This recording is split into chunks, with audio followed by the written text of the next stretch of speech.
Hi everybody, this is going to be a series about the modules that make up most jazz standards. This is not going to be an exhaustive thing. I'm not going to list literally every chord progression in every tune, but these are common progressions that you may notice and should probably start to notice in commonplace jazz standards, bop tunes and things like that.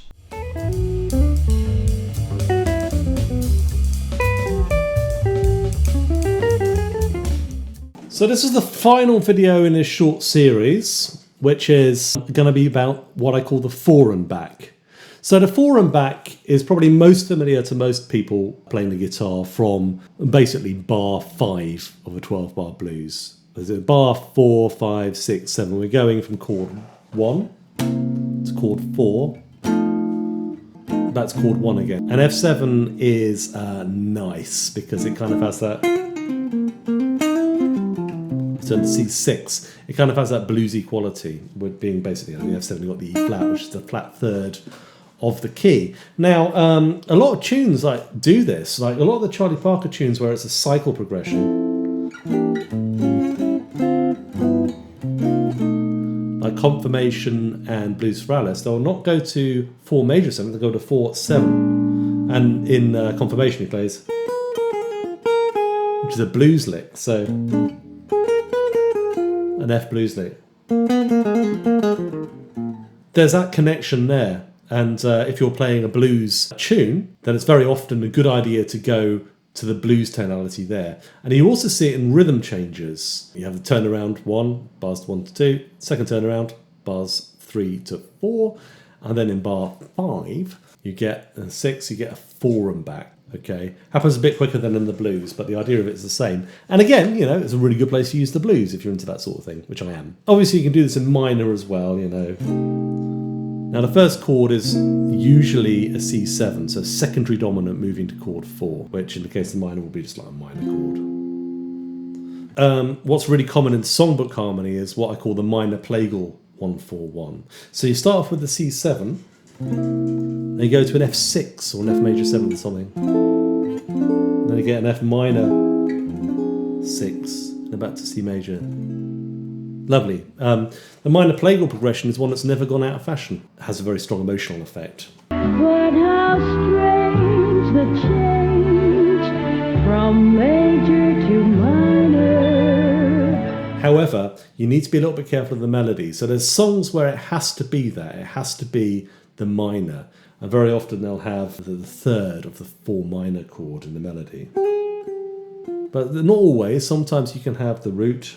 That works fine. So, by which I mean the 1 of the key, the C in this case. But I'm thinking of All of Me has that chord progression in it, for instance. But there's dozens. I'll just flash up a list of them because I can't be bothered to say them. But you'll see it all over, and not just in jazz repertoire. But don't look back in anger.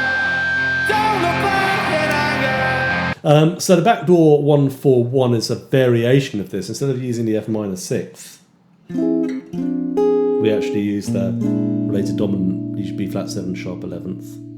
So, for instance, the first few bars of Cherokee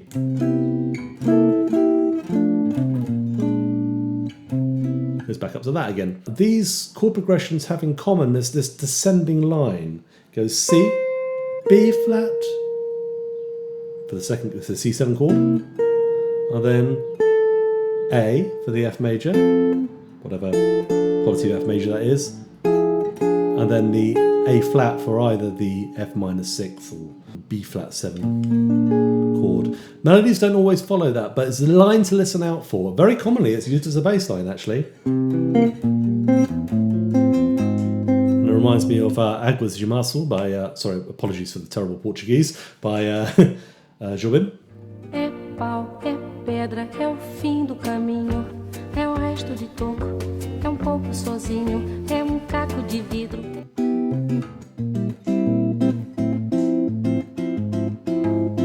Okay, beautiful chord progression. So that's the descending line. Now there's also an ascending line which you can take through the fore and back, which goes like this. C, E, F, F sharp, G, ba, B, ba, ba, B.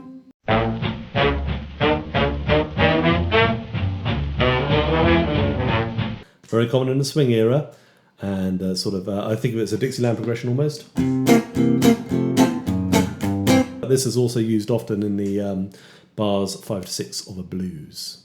Now this line goes C, E, F, F sharp, G, and we have a different set of chords that we usually play with that. So you can play C, of course, in the first one, C, and then the second chord can be like a C7, but it's quite often to get an E augmented there, which I really like, or an E7. And this is, think of grab your coat and grab your hat, leave your worries. That's a common way into the 4 chord. I think it's Sunny Side of the Street, Someday My Prince Will Come. And often Parker will play that as a substitution as well for 1-4-1. It's beautiful.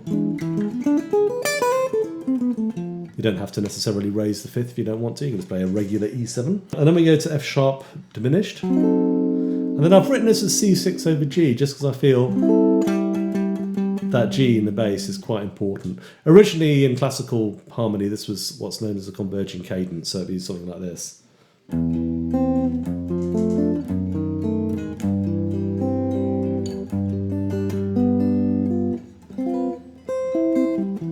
Always makes me think of Schubert for some reason. But yeah, it's very common in early jazz, swing, perhaps less common after the bebop era, except when it was being used for pastiche. There are some substitutions of this which are a little bit more bebop-y, but they're kind of beyond the scope of this discussion. It's interesting because often you'll actually hear one version of the 1-4-1 being played over the other, even though they shouldn't fit. The F-6 shouldn't go with the F sharp diminished 7th and vice versa. But there's a really great example, I'll just post a little clip of it, of a live solo by Wynton Marsalis playing on Struggling with Some Barbecue. But over every single 4 minor chord, he plays a sharp 4 diminished. He plays the other version.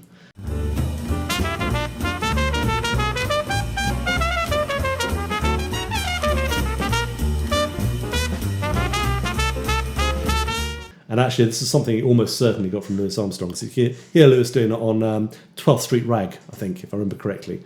It's pretty cool. Like it's just a passing chord. As with the turnarounds, remember that anything that's on the weak side, that's going to another chord, can be substituted. So we've got these 2 lines. I mean, it's again, it's like a line which has survived into Motown. It's a really great line. And also an ending lick.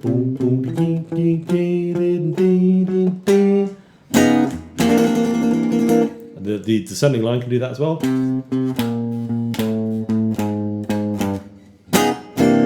What happens if you put them both together? I'm glad you asked that. Barry Harris showed us that actually you get this wonderful thing, which is a sort of contrary motion line. So we go C.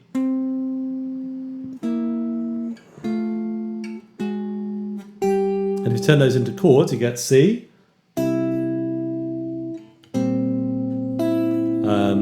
C/B flat, C7/B flat, A flat 7, going to C major. Classical boffins will know that that is an example of a augmented 6th chord, because this is an expanding interval. They don't like to write minor 7th for that, or a dominant 7th chord.